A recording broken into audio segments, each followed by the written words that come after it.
Mzigo wanaita Istanbul my love, yani Istanbul kipenzi changu. Bana, hii ni picha ambayo utakuja kuangazia hadithi ya binti moja ambaye sisi tunamfahamu kwa jina la Afra, lakini kwa Tanzania hii amekuwa maarufu kupitia season yake Golden Boy. Alikuwa anafahamu kwa jina la Sairan, lakini leo amecheza katika story moja tamu kweli akiwa pamoja na huyu mshikaji ambaye sisi tunamfahamu kwa jina la Tahir. Na huyu mshikaji na yeye alikuwa maarufu sana katika nchi ya Tanzania, hasa baada ya kuigiza katika picha nyingine ambayo inaitwa Adim Farah. Leo katika story ambayo nataka nikupatie hapa kako vizuri kweli. Sasa story ya binti bwana, yeye ni moja kati ya matherapist ambao walikuwa na uwezo wa kufanya therapist kwa mtu, akamsaidia kiasi kwamba akamfanya mpaka akatafuta mpenzi wa maisha yake. Sasa leo alikuwa amekaa na mama mmoja huyo hapa. Mshikaji alikuwa anampenda kweli. Wanamuita Mr. Tan. Binti katika picha ametumia jina la Istanbul.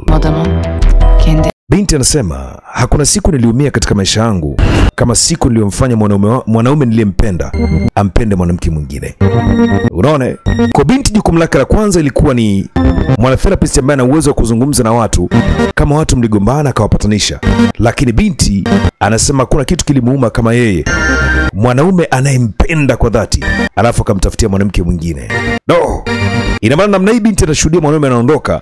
Ina maana huyu mwanaume anampenda sana, lakini yeye ndo alifanya kazi ya kumtafuta mwanamke mwingine ili aje kupendana na mwanaume wake. Hii imekaje? Sasa story inaturudisha wiki nyuma moja.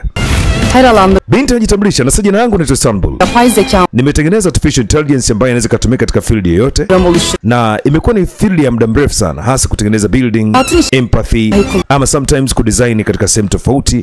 Na nimetengeneza artificial intelligence ambayo ina uwezo wa kutumika katika akili ya kawaida ili kila mtu aweze kutafuta mfano mpenzi wake wa kweli wa maisha yake na taratibu tofauti. Leo akakutana na huyu jamaa. Hii sasa ndio ilikuwa ni mara ya kwanza kukutana baina ya Istanbul pamoja na mshikaji Mr. Tan. Terapiste geldik doktorun kendisi. Sasa nimekuja kujua therapist. Tamam. Lakini unajua kama ukinisaidia basi nitawekeza katika biashara yako. Üstelik sasa sijali Mr. Tan. Evli değilim dedim. Kama nilivyokuambia mimi bado sijaolewa. Sawa? Yapıyordunuz ben. Na niombe samahani kwa hilo. Ya direkt gireceğim. Lakini mimi moja kwa moja kwenye point Madam Istanbul. Kwanza mimi sipendi masuala ya mapenzi. Mimi napenda sana biashara na kazi. Zeka modeli. Sasa hivi inawezekana vipi mpaka mtu akaamini kwenye mapenzi? Musunuz? Mümkün mü böyle bir şey? Tujaribu kufanya kitu hapa. %70. Anasema nimefanikiwa kwa zaidi ya 75% Mr. Tan. Kama nikutana na mtu ambaye haamini katika mapenzi, na uwezo kuzungumza naye na kumshawishi akakubali kuingia kwenye mapenzi. Hii ni asilimia zangu ambazo nimefanya kazi. Yes. Jamaa kiangalia na yes. Umefanya kazi nzuri. Zeka modeli size her şey. Kiukweli ukitumia hii artificial intelligence kuweza kufanyia mambo yako, unaweza kumpenda hata mtu ambaye kutarajia. Kweli? Sizin gibi bekar. Kama unataka tufanye jaribio, naweza nikakutumia wewe. Wewe ni mtu maarufu, mtu single, lakini pia tayari ni tajiri. Kwa sababu kila mwanamke anaweza kuhitaji kuwa pamoja nawe. Na maana kichobaki ni wewe tu kumpenda mwanamke. Kusura bakma. Kwa nini umewaza hivyo? Ninachomaanisha ni kitu fulani. Kama unataka njoo upande wa pili huku. Kuna tafrija kubwa sana. Mwamba anaitwa upande wa pili. Beni aşka.